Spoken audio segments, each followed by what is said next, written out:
Healing krisis itu adalah satu proses adaptasi ya di dalam tubuh kita. Contoh kita menggunakan produk NSTM, minum NSTM. Setelah minum NSTM itu kok jadi pusing.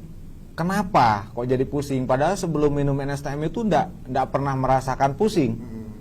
Katakan tujuan ingin agar badan itu lebih sehat. Orang ini yang beli tidak sakit.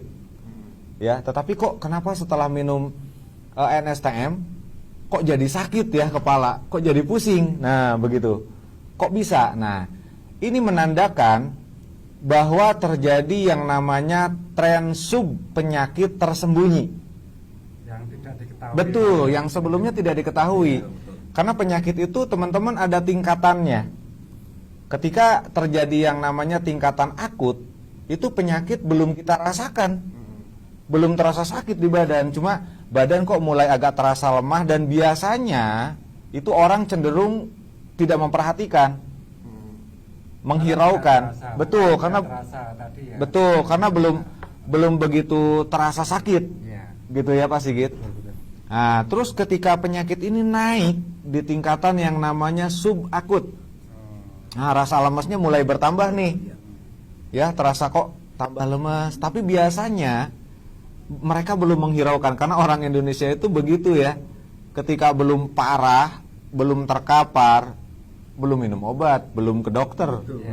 Nah, seperti itu. Karena menjadi kebiasaan ya. Betul, jadi kebiasaan. Makanya itu saya katakan, ini ketika kita minum NSTM terjadi respon pada tubuh kita, di mana penyakit yang ada di dalam tubuh kita tuh yang belum parah, ini terlihat semua. Namanya subtren penyakit tersembunyi. Ya. Nah, ketika kita minum kok jadi pusing, itu bisa jadi memang ada masalah dengan kolesterol, bisa terjadi ada masalah dengan trigliseridanya nih, sodiumnya di dalam darah tinggi, berarti tandanya darahnya kental. Nah, kok jadi pusing? Terus kok kenapa terjadi mual ya? Nah, itu tadi pusing ya. Pusing ini dari bisa dua masalah, kalau tidak kolesterol, trigliserida tinggi. Tanda-tanda trigliserida tinggi itu badan sering pegal-pegal, kaku-kaku. Nah, itu tandanya trigliserida tinggi. Memang kandungan trigliserida di dalam darah itu jarang diketahui.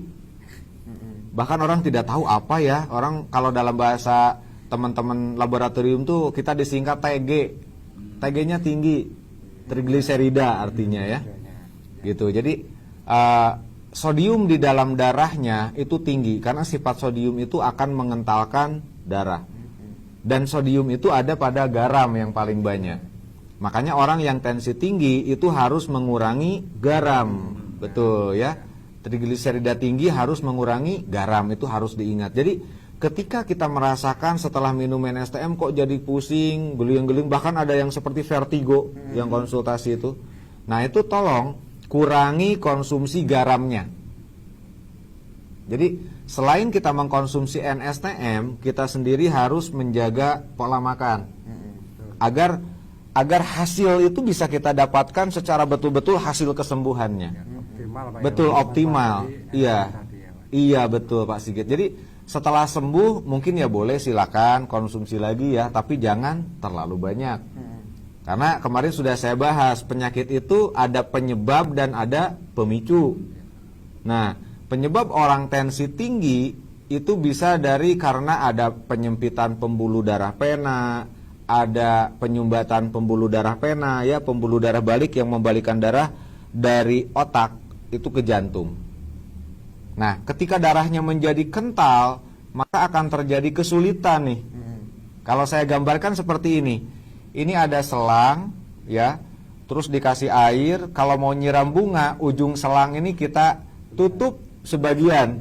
Akhirnya aliran air kan jadi tekanannya kenceng. Nah, seperti itu terjadinya yang namanya tensi tinggi, hipertensi. Jadi tekanannya bukan, orang kampung ada banyak juga, Pak ini saya kebanyakan darah.